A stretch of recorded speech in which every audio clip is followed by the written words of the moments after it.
LCD television broadcasts 24/7 on UK Freeview Channel 271, Roku TV, Amazon Fire TV, Android TV, Apple TV, Google TV, C Love World, LCDntv.com, LifeComTV.com.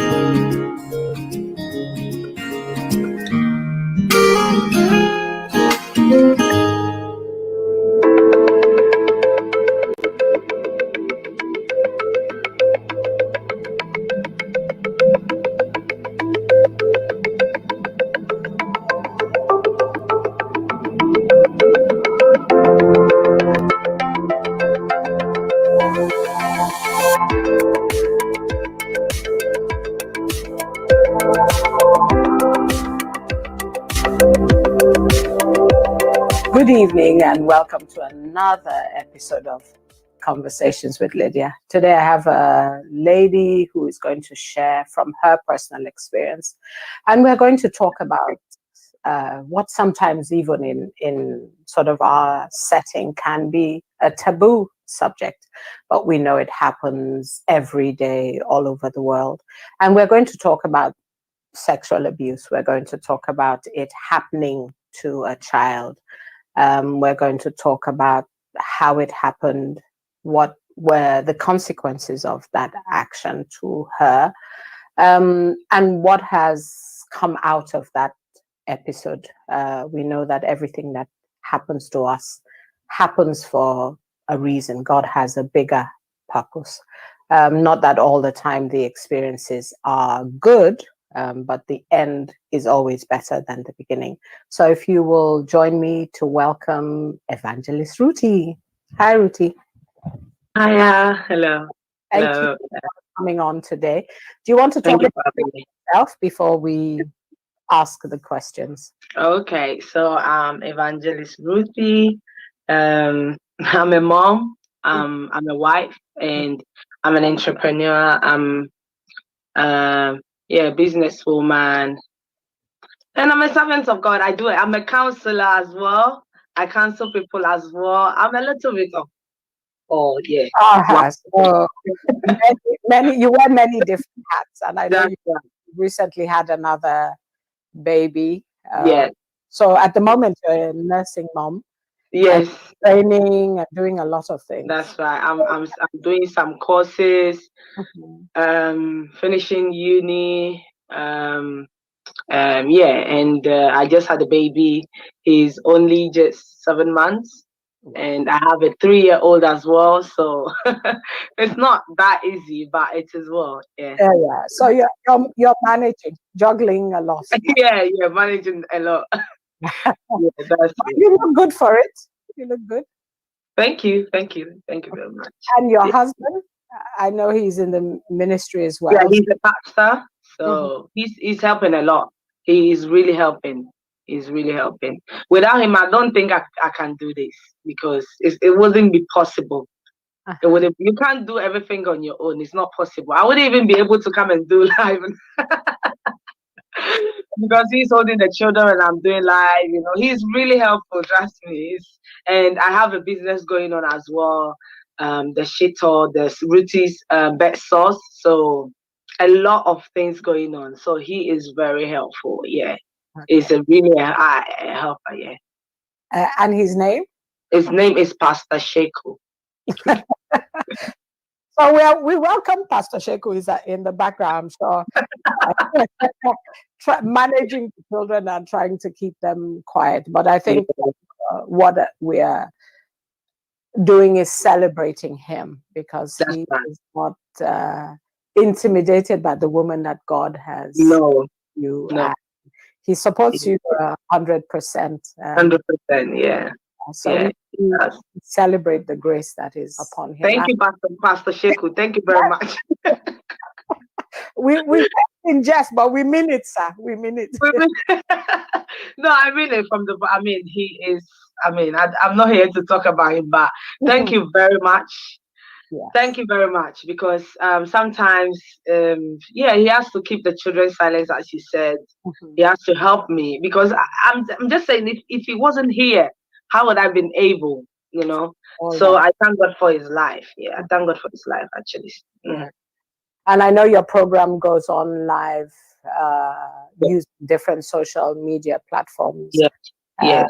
So he's quite involved in what you do. It sounds. Yes, yes. And before, I used to do it at the studio, but because of Corona, I'm not at home. And also because of the children, it's convenient for me for now. But after I'll go to the studio. So he helps me when it's time to go live. He makes sure that everything is set. The children are, when he's at home, the children are, okay for me to go live. So he's very helpful. Yes. Okay. So we thank God for him. Thank God for. Well, I will have the privilege of saying young people who are married and really together in a partnership, spreading not only spreading the gospel, but also an example of how partnership can work in the kingdom and how men can be very supportive and instrumental in a woman's success. That's right. 100%. Okay. 100%. So we will go to the topic for today. As I said in the intro, we're going to talk about sexual abuse. We're going to talk about it actually when it happens to a child. Mm-hmm. And I know you share a lot about your personal experience. So I'm going to leave you to talk about that for a few minutes, and then I'll ask a few more questions. Okay. For my own definition, I would say, and reading as well, sexual abuse is when an adult touch a child in an appropriate way, or without a person touches somebody without their consent. That is abuse or sexual abuse. Yeah, when an adult touches a child, not in a proper way. Sorry. And sexual abuse is not only when you sleep with a child, but when you touch a child in not in the right way, when you show the child pornographies, when you touch yourself in front of the child, that is sexual abuse as well, because you damage the brain of a child. That's what I say. You change the way the child should grow, let me say, in a normal way. So all that is sexual abuse. Sexual abuse can happen to anybody at any time, at any age. But let me say, normally people go through the higher percentage is from maybe 5, 9. You hear a lot about 5, 9, 12, 14. That is when I think it's very, very high. I was like sexually assaulted at the age of 12. It started from there when the person wanted to, the person that I look up to as a hero, it was my everything. Like, he wanted to sleep with me at the age of 12. He couldn't succeed by penetrating, but he tried. So he didn't succeed. And I woke up that time crying. Like, I was crying not because he slept with me. I was crying, like, seeing the person that was trying to do that to me. And I was crying. The person was like, "Oh, why are you crying? You'll be good when you grow up." This is what the person told me at that age. Don't worry, it's good. Yeah. That using the word that we use in the counseling setting is that it starts by grooming. So grooming.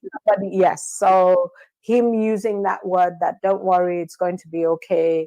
Yeah. It means that if I teach you these things now, you become an adult woman, you become proficient in sex and having sex. So he tried to make it normalize that was wrong.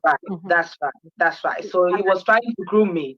But every child is different. I'm a bit, as a child. So I told him, no, this is not right. You are wicked. Why are you trying to do this to me? Immediately, quickly. But some children also can be vulnerable in the sense that they can fall in the trap. They will be scared. They won't speak.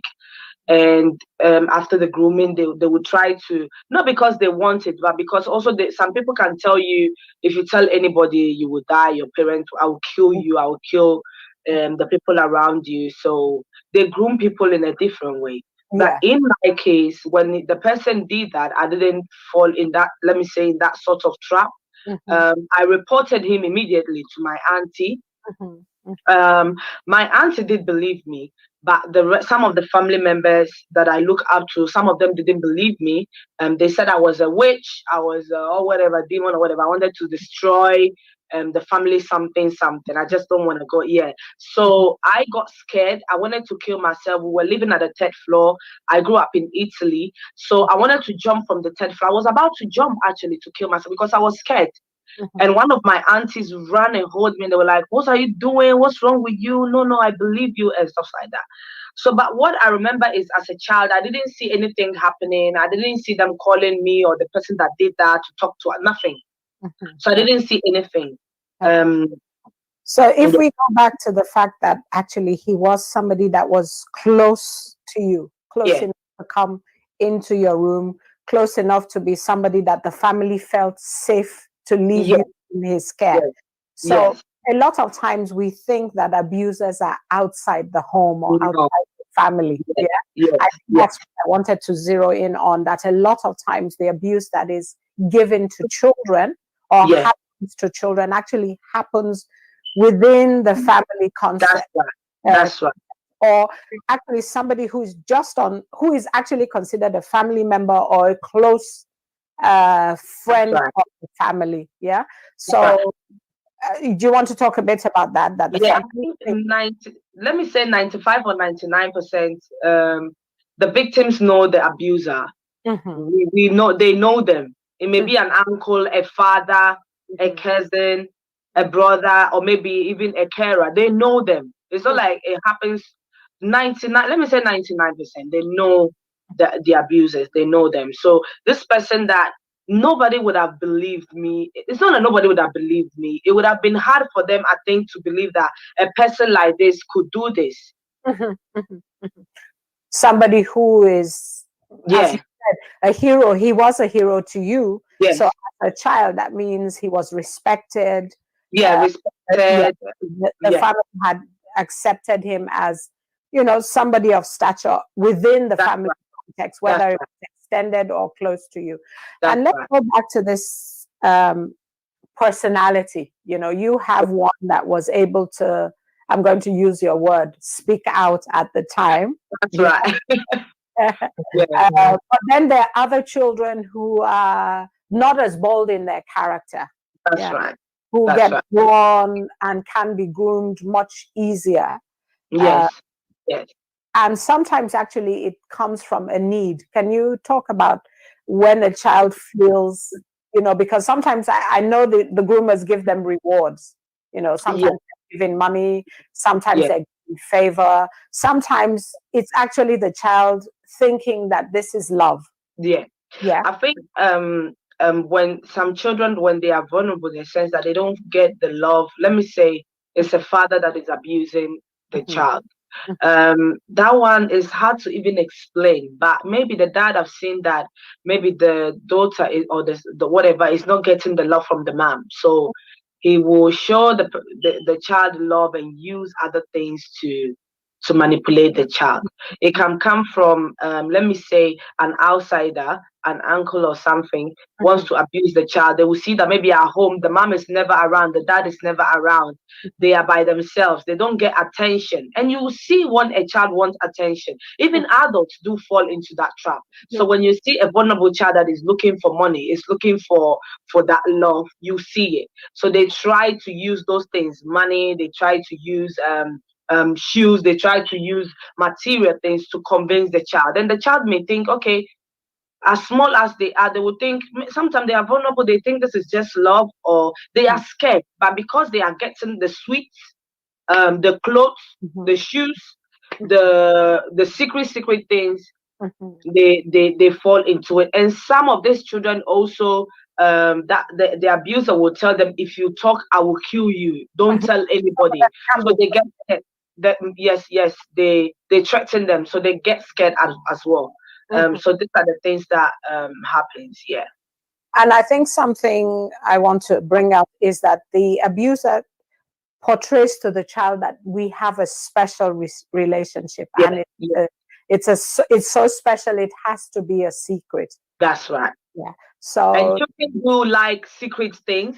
It's part of children, they like secret things. So this is, they manipulate them and they tell them this is secret, it has to be. So it's like a secret thing between me, I can't share it with anybody. They are scared, they want to share it, but at the same time and they think, okay, this is secret, nobody needs to know.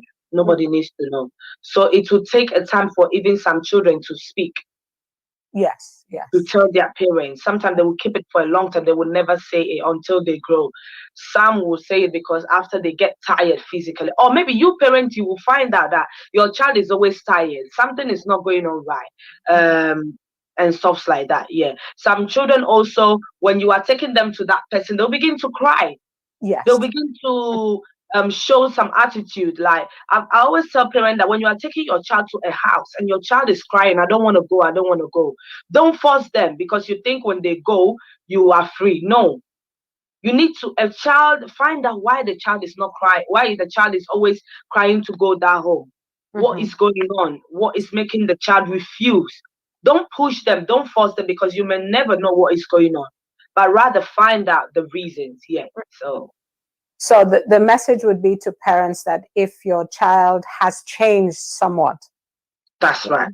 To really sit down and have a conversation with the child to find out what is going on. That's right. That's right. 100%. And one of the signs, go on. Like for me, with the person, I started to my behavior changed towards the person. I was disrespecting the person. Even though he was an adult, I would look at the person and say, like, insult the person and stuff like that. They would beat me up and say, kneel down and say sorry. I didn't want to. I would say sorry to everybody, but to that particular person, it became harder. So as a parent, if you see that a mom or something, you need to sit down and say, why is my child, you need to look into the story very well and find out why is my child, she wasn't like this before, he wasn't like this before, so why is it like this now? What is going on? Do not neglect every sign of a child. Children speak towards with their actions, their behavior. So watch your children very well. It is very important. So it's for the parents actually to pick up signs. They might be little, like crying, if they're unable to verbalize or refusing to go to a particular house or interact with a particular person. And your sign was quite loud because you became disrespectful to somebody that you were very respectful to. So these are signs that parents can look out for. And I would intermittently, I think, ask parents to have conversations with their children to be sure that they're feeling safe, they're feeling okay, and everything is okay with them. Okay, let's go back into when you did share with your auntie that this was happening. What was the reaction? When I shared with my auntie, as I said, I didn't see anything happening. Even though she told me calm down, it's gonna be fine. After I didn't see anything happening, I didn't see any meeting, nothing. So that gave the abuser the chance to think, okay, I can start again. Because after 2 years, I was 12, 13, 14, 15. When I was 15, 15 years old, he started again, touching me. When I'm passing by, he will press me, he will touch me, he will pull me to his legs and try to, funny stuff. He started again. When I'm showering, he will come there and pull everything. He started again because nobody did anything about it. So I thought, okay, there is still a chance. They will not believe her anyway. So let me do what I want. So he started again until I think when I was 17, I told my mom, I'm tired of this. I'm going to kill myself or I will run away. So that is when all came out and it became, our community is very small. So my mom was worried about me because I was not able to sleep anymore. I was scared that this person will kill me or anything because I was afraid. And she took me out of the country to another city, like Amsterdam. We went to Amsterdam. And then when we came back, not knowing that the person has gone to lie to people already.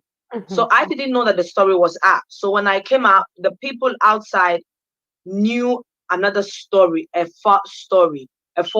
So they were thinking I was lying against the person. That maybe they told me to lie on the person for something. So I didn't know. So I'll be walking and my friends will not walk with me anymore. My friends don't want to come to me anymore. They will tell me, my mom said I can't come to you. Some women will see me and call me witch. They will call me. I'll tell them, oh, please, can you greet your daughter for me? I remember it was so bad. I remember I told one woman, I saw I will say it. She was my cousin's mom. I told her, "Can you greet my cousin from?" She told me, "Don't tell me that. Wait." I was like, and imagine I was very young, and at that age, I was 17 going to 18 there, so still teenager growing up. At that age, you should be enjoying, but it was hard seeing all my friends not coming around me, judging me. You now became. So when I came to know, hello. It sounds like you now became the accuser and the abuser. In the roles were now switched. That's right. It switched. That's it. The roles now switched. So you were now being you were being shamed for talking about what had happened to you. Yes. Instead of the other way around. That's right. The other way around. And people, the funny thing is, one thing that I was always thinking was, if somebody tells you that child is saying that this man has that, why are you guys? I was thinking, my community, are they normal? A child will come and tell you that they have been abused, and you rather believe the adult than the child. Believe the adult than the child and fight against the child, instead of you coming together and say, okay, what happened? Let's really find the truth. As now, when I say it, it looks like normal, but it was a big deal.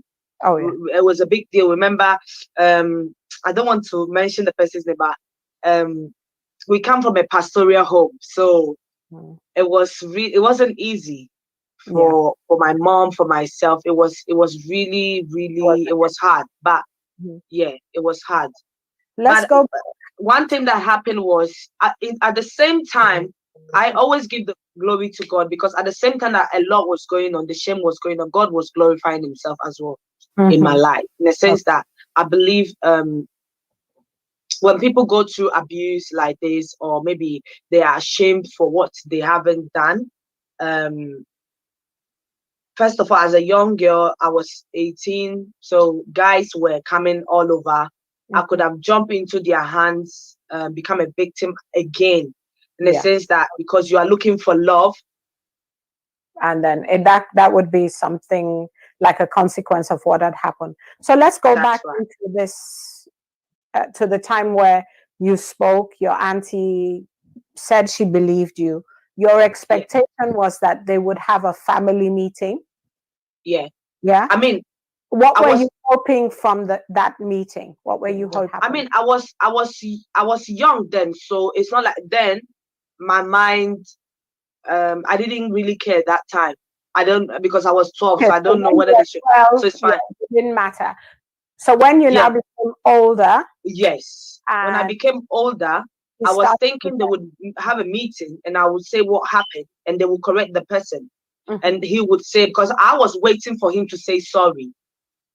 Because till now, I was waiting for the person to say sorry, because of what he has done, no matter how it happened, confess, because now the person was lying around, and I became the liar. You became the liar because people wanted to stone me. Thank God they couldn't stone me there, because we're in Italy. I bet if it was somewhere else, they would have stoned me or killed me, because they thought I was lying against this person. Yeah. Okay. Because I'm saying it because there would be people who maybe their children have told them. Yeah. Yeah.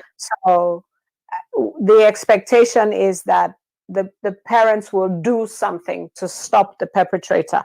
Yeah. That's right. So they will either stop the person from coming to their house and then investigate as to whether this is true. Yeah. 100%. Yes, it sounds like that wasn't done, and it gave him the chance to continue harassing you. That's right. Yeah, until you, unfortunately, your mom then decided to take you away from the city for a little while to get yourself together. And then when you came back, he'd already done the announcing. It sounds like he now gone around telling people that, oh, she's accused me of doing this. So he'd already presented a case, told everybody a different version of events, that this person wants to destroy me and destroy my reputation. So you now come back again into the fold, because part of all of this is we we live in a community-based system. Yeah. Yes. So whether it's church is a community, whether it's about our relatives or where we come from, we're in a community. And do you feel that a lot of it is tied into that community and secrecy? Did you think that what happened to you was tied to that aspect of, of keeping? Yeah, I think it's secrecy, stigma. Mm-hmm. Let me say, people will not take actions because of this discrimination, because of stigma, because of they would tell them your family is demonized. Because how would something like this happen to your family? People are ashamed. They don't want people to hear that. Why my family? Why should this happen to my family? We are cursed. That's what people think. That's why people they will try to keep things like this secret, whether it is church, whether it is mosque, everywhere in our community as people. They will try to keep it secret. I would rather let the person die than to report. But what you're saying is that there are consequences of keeping such a secret. That's right. Yeah. So the child who is being told this bad thing, because intrinsically the child knows that this thing is wrong. The perpetrator is saying to the child, we have to keep it a secret. We have a special friendship. We have a special relationship. Now the child is bold enough to say it to another adult. And now the adult has joined in the secrecy. Yeah. That's it. The adult now is saying, actually, let's keep it a secret. Let's not tell anybody, No. Because now the church people would think there's something wrong with our family. Right. The larger family will now think, oh, there is something wrong actually with my child, because that was that's it. What was now pushed on you, that you had been maybe trying to entice him into something. That's right. Yeah. They will even think it's you, the child, that you were forcing yourself on the adults. Yes. So the child now, instead of being the victim, becomes the perpetrator of the abuse. So it looks, especially for a young girl who is growing up and filling up in her body, it would look like she is now trying to lure this older man into, or brother even, or cousin, into a sexual relationship. Why do you think that then turns on, let's say the woman now, because it's women we're talking about. So now the events are turned onto her. She now becomes the perpetrator. Why do you think sometimes in our community this is what happens? I think growing up, I think in our community they would rather sometimes even defend the men than the women. Even the women that have to fight for the woman, they will fight for the man than the woman, because they think, especially when I grew up, let me make an example. My body was a bit grown, so they would think it is me because I'm a female, I'm a Jezebel. My body, maybe I was wearing not a proper clothes, or which was a lie in my home. Maybe I seduced the man, or maybe I'm a bad girl, I'm a prostitute. All those things, they would rather defend the man, because I don't know, they see men more vulnerable than the woman. Yes, they would rather say that that is perpetrated, that women tend to be the seducers. So we seduce men into these bad acts. Somehow men and have no capacity to do these things. So I think it must have been very traumatic for a child. And then a young lady, because this now is going through your teenage years from 12, 15, now you're 17. And it's something that is continuous. So if we can even for one moment imagine that you didn't speak out at that time, he would have been abusing you for all those years. Oh my God, yes. Nobody would have believed. And then whenever you did say it, somebody would then say to you, what do you think they would say? Why did you not say something? Yeah. That would be the answer. Why didn't you say something? But the reason children don't say is because of experiences like you've had. That's right. Where the child because they are not, when they speak, They do not tell them, well done for speaking. No, they rather, why did you do that? What did you do? So the child will be scared. They are already scared that you will not believe them. They are already scared of the action, the thing that happened. How are they going to explain it? So a child is already scared. So if a child come to you and tell you something like this, you need to take it seriously. You know? Yeah. Okay. So let's talk about because you mentioned something like being in a pastoral home. Yeah. Now, do you think that the responses would have been different if you were in a different home? Or were you disappointed that actually I was in a pastoral home and this is how this was managed? I think if I wasn't in a pastoral home, probably the person would have gone to prison. That's what I think. But because I was in a pastoral home, they will say, oh, it's fine, it's God, I don't understand.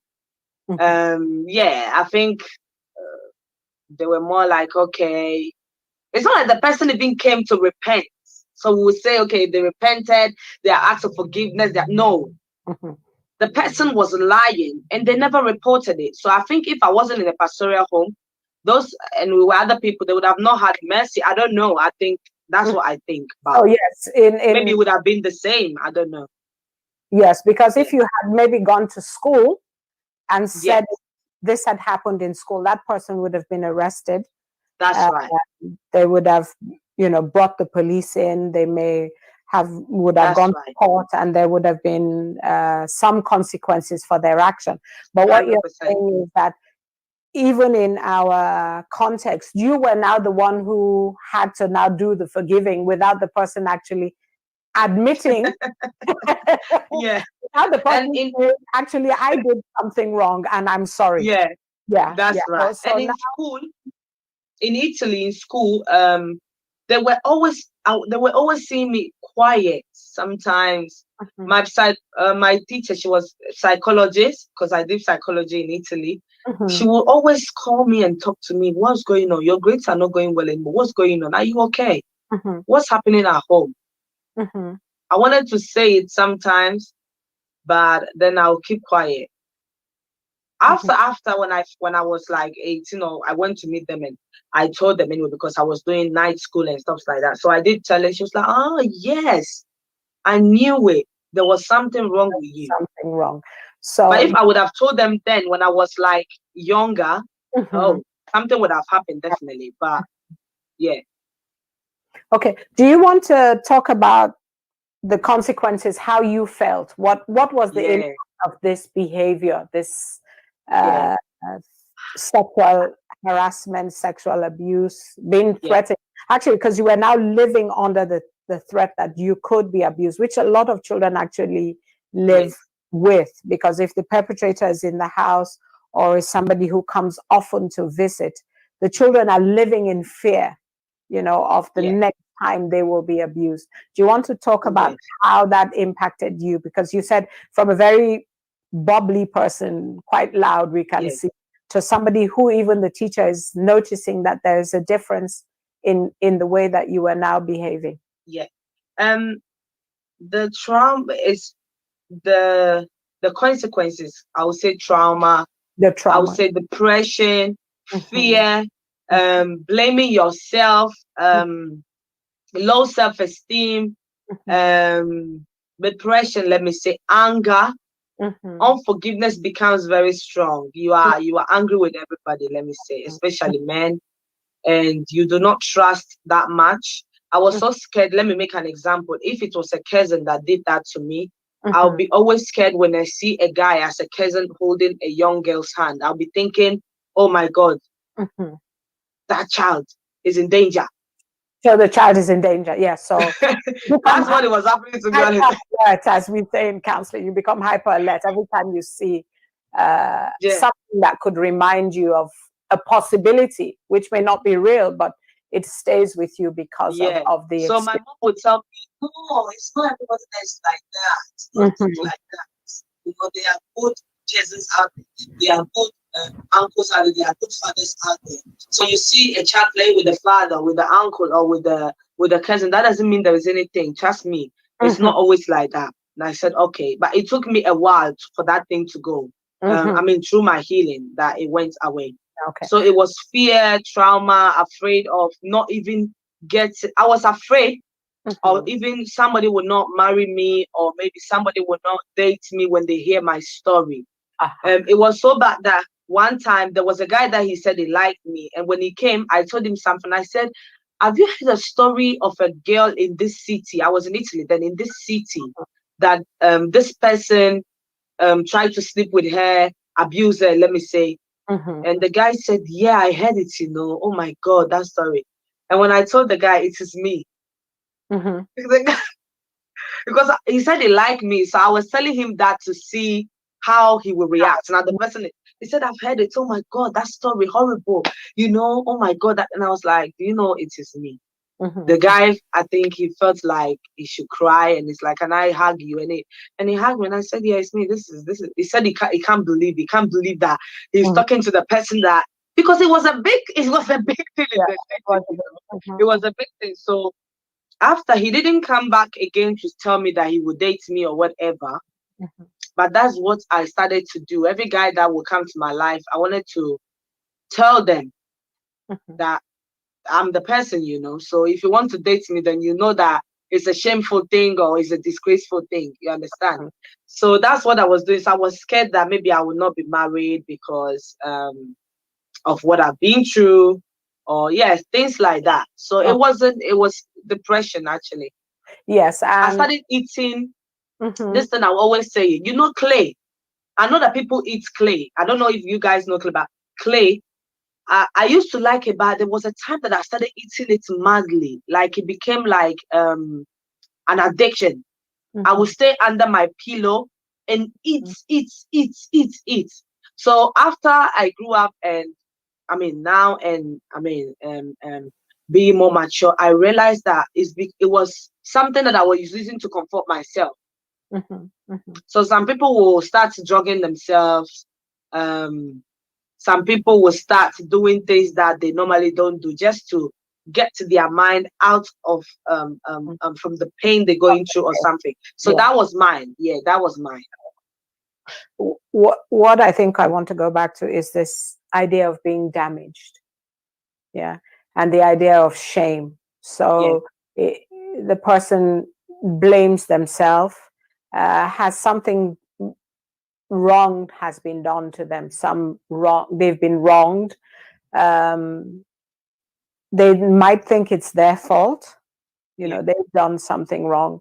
And then at the end of it, the person feels, I'm too damaged, nobody will love me again. I'm too damaged, nobody will want to relate with me. And you were, I think, using it, saying, well, actually, this is me, I'm quite damaged. Are you willing to be in a relationship with somebody who has been shamed so publicly? You know, so I think that's one of the things that, you know, I'm doing it so that people can recognize things that are going on with them. That's why I'm talking about it. I know you've come around full circle from that time. So why I'm naming it is so that people who are watching, who've had a similar experience, can recognize the feelings that are going on for them. Yeah. So actually, when people feel that they are damaged, they will feel they're not worthy of being loved. That's right. Yes. And nobody will love them because, you know, when you can get a whole person, why would you pick me? That's right. That has been damaged. That's right. So we also want people to know that actually people do love people who've had these experiences.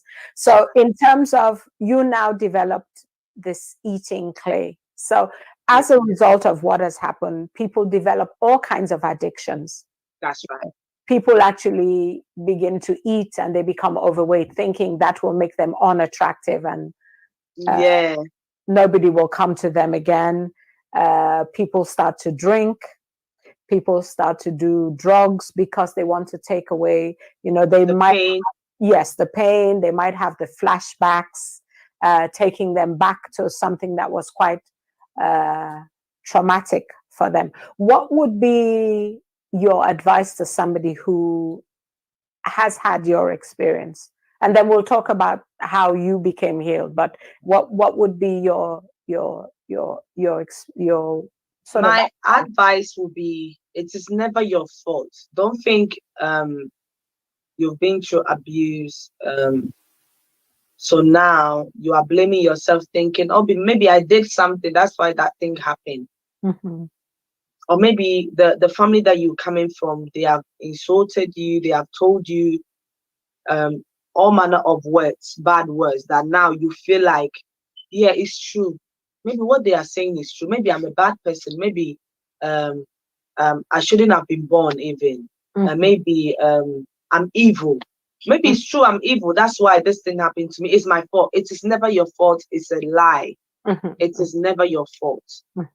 It's a lie. There is something special about you. That's why these things happen to people. Let me say, sometimes this thing happen to people that there is something special about them.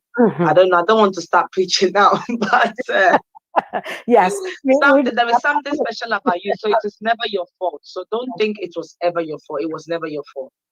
And we know sometimes it happens even in Christian circles, even in the church. Like you said, you were in a pastoral home, and this 100%. actually it makes a room. I'm sort of feeding on to what you were talking about.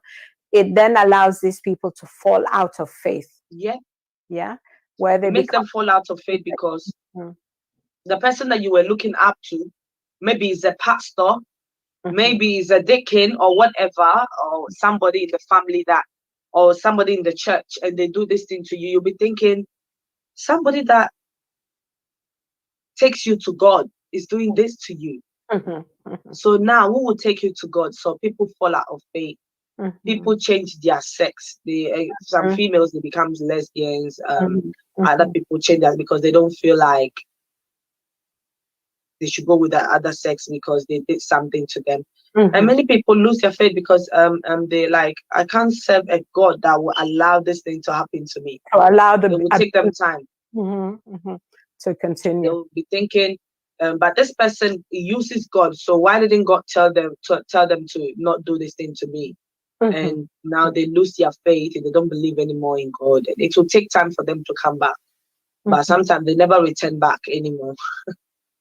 Yes, which is I think quite difficult when they're sharing these things with you. I've had people share it with me, and for them to actually believe that the concept that a good God allows bad things to happen to us, especially when they're representatives of God or sitting in quite powerful positions in church, or sometimes we can go to people in church and report incidences like this because we want to have this perfect idea of church. Nothing is done. So it might not be even the leader, it might be somebody in the leadership who is doing it, but it's never it's never dealt with in a way that the person feels heard and validated, which I think actually adds to the trauma, adds to the damage that person has experienced. That's right. Okay. I want you to talk a bit about how you were healed, and then we'll talk about Speak Out. Okay. So my healing, I will talk about my healing. My healing came in the form of it's funny, but 2012 I wrote a song that was called Call on Me, and my auntie helped me to launch the album. Okay. In that song, when I wrote it, my healing started from there. I didn't even know myself. So the song says that if you call on God, he will carry you and stuff like that. So I wrote the song. When I was writing it, I was thinking about all what I went through, but it didn't stop there.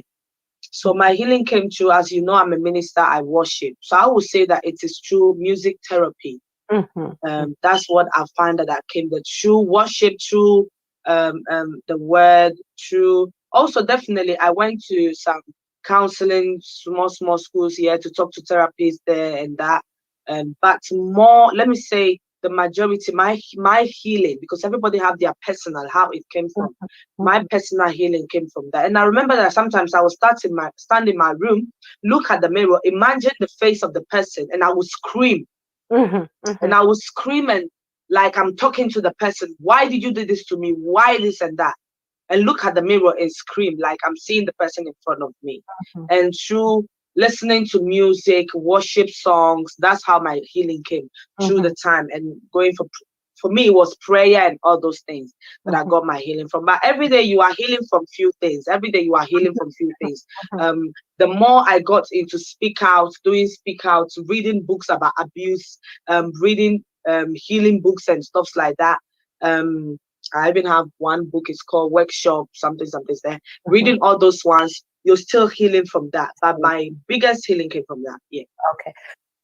So I think even in the counseling set, we have music, we have art therapy, we have drama therapy. That's right. We have talking therapy. So for you, the music therapy worked the most.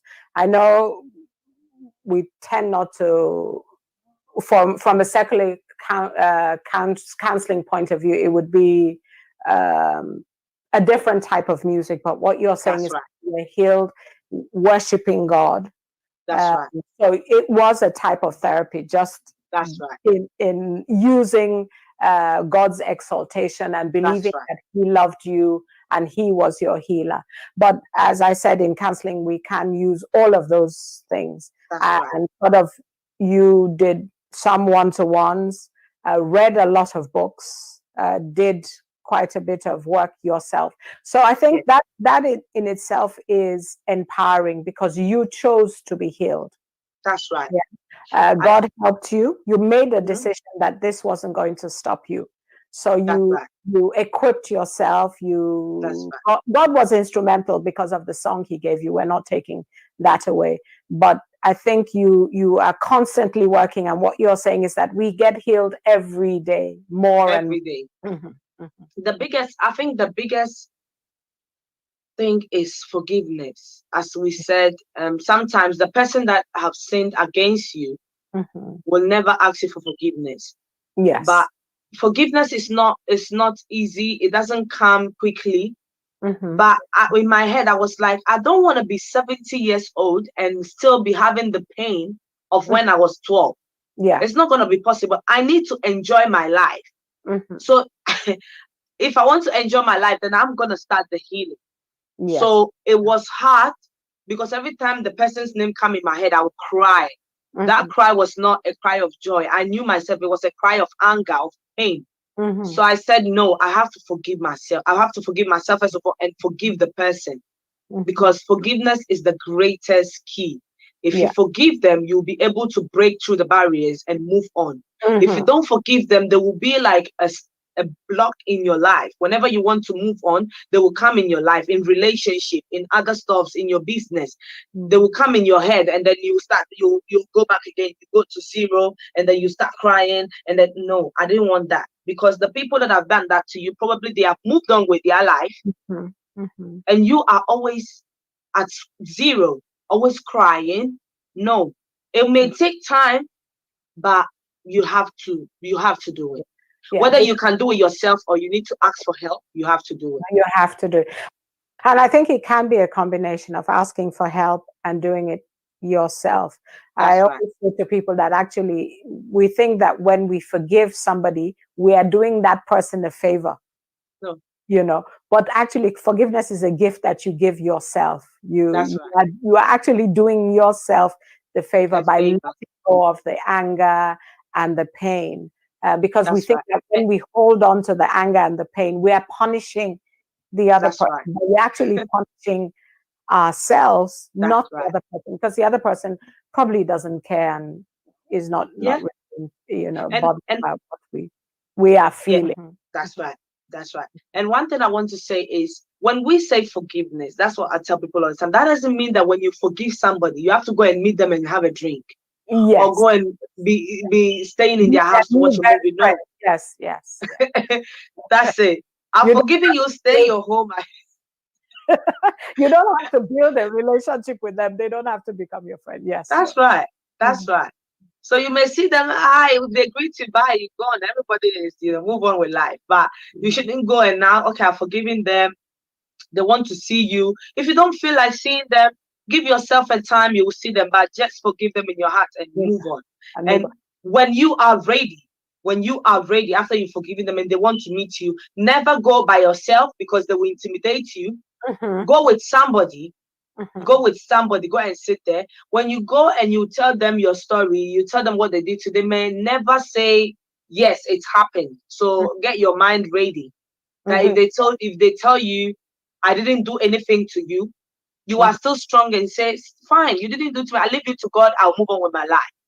And if they say, I'm sorry and apologize, that is a new step as well. Still fine. You accept it if you want to. And then you move on with your life. But still, that doesn't mean that you should go and have tea with them or you should go and have dinner with them. Just stay on your lane and be fine. That's it. And finally, we are going to talk about how Speak Out was born. Right. What made you step out? What made you want to do what you're doing with that program? Okay, so it's a ministry. Actually, it's a ministry, isn't it? I was at home one time. I used to do a program online, but I never spoke about my story. So this is what happened. I was at home one evening in September 2017, and I had my baby at my back. And I'm not joking. I don't want to bring spiritual things here, but I heard it. I felt it. Go and do live and share your story. I didn't want to do it because it was 8-something. I had the baby. Pastor Sheku was not at home, so I was like, God. So I listened to the voice and I went online and I did the live. That day I had 25,000 viewers. 25,000. One day. After that, it has never happened again. I get viewers, but not like that. It will happen again. 25,000. That was unbelievable. So, and after that, a lot of people were calling, oh my God, thank you for sharing. I know that I'm not alone. I've been through this. Thank you for sharing. Thank you for sharing. Oh my God. It was, I couldn't believe it. So from there, Speak Out was born. So I went to speak out, to share my story, breaking the silence of abuse. Because I said, if I don't tell you what I've been through, you will never see it on my forehead. So that's the same thing I see about other people. When I see people around, I may never see what is written on their forehead, but in their hearts, maybe they are broken. And I will not keep quiet for other people to suffer. I will rather speak. Whether they come to me and tell me, thank you for sharing because I am free. Whether they come to me or they don't come to me. Maybe me sharing my story, somebody out there will start their healing process. Somebody out there will say, I should stop abusing people. Somebody out there will say, I am not a failure. I am not whatever. I can do it in life too. So whatever I am doing now in life, I want people out there to know that you being going through abuse, there is something special about you. And I think, God, I would say God made me to speak. So from there, Speak Out was born, and never again would I go back or stop doing it. That's it. Yes, I think you even have Speak Out. You go from country to country, because I know you went to Italy, which is like one of your home countries. Yeah. So talk about the platform, what times you're on, what you're doing. Okay. Yes. So my platform, I do Speak Out every Friday on Speak Out on Instagram and Facebook. So people can join me there. And sometimes I bring people on to come and share their stories. Or we talk about other things like bullying, sexual abuse, domestic violence. Not only about sexual things, but even other things that are happening that are not right. We speak about it there. So that's what we do. Yes. And your website is called? My website is www.speakoutout.com. Okay, so they can leave messages on that and contact you via that, or they can donate there. They can do. Okay, and I know you have a charity that you support. You want to talk a bit about that? So we have a charity. We have done the charity in Sierra Leone and in Ghana for now, and we are planning. Even here, we have done some giveaway as well in the UK as well. So we are planning to do more in other places. My main thing is to help people that have been, because there are some. We have gotten widows and orphans and children. Now, my thing with widows is some widows when they become widows, they are targeted. They are in some areas, they look down on them, they bully them, they don't take care of them anymore. So we target widows to help them. I mean, not young widows, but elderly widows that are very old, yeah. And also orphans, because sometimes they don't have, I mean, not sometimes, when they don't have parents, sometimes they are vulnerable to abuse as well. So we help them. And our next one will be targeting abuse people, but we need to find where they are properly. Now we are in Ghana and we are working. I have a team there, Geshford, Eagle Eye, a team that is also helping me to do these things. Yes. So I want to say thank you for what you've shared. And actually, I think I'm going to digress a bit. And you are a bit of a businesswoman, and you got an award recently for one of a product that you are developing or that you've developed. Do you want to share about that before we end? It's the sauce. Yeah, it is called Ruthy's Best Sauce. So it's an artisan sauce that has been there for ages, especially in Ghana, West Africa. But I have added some of my ingredients to it, and it's a product that I'm doing now. I've won. We did a challenge in the university, more than 400 people, and I won the food category. And I came also on the Lewisham newspaper as well. So it's really going well. We are planning now to go to the big markets. Yeah. So by August going, more things are coming. So just go on the website, on our page, Ruthy's Best Sauce on Instagram and Facebook, and you can still order. We will deliver to you. Thank you. Thank you very much. And sorry to say this, when you buy the sauce, every small percentage of the money that you give, to us, small percentage of it will go towards helping widows and abused people out there. So an evidence of how people can really prevail over adversity. I thank her for sharing her story so personally, and I hope that it's been an enlightenment to people who have never known or experienced sexual abuse, and for children or parents of children who have and are currently going through, the consequences or the trauma of this happening to them. I will see you next week. Thank you for watching.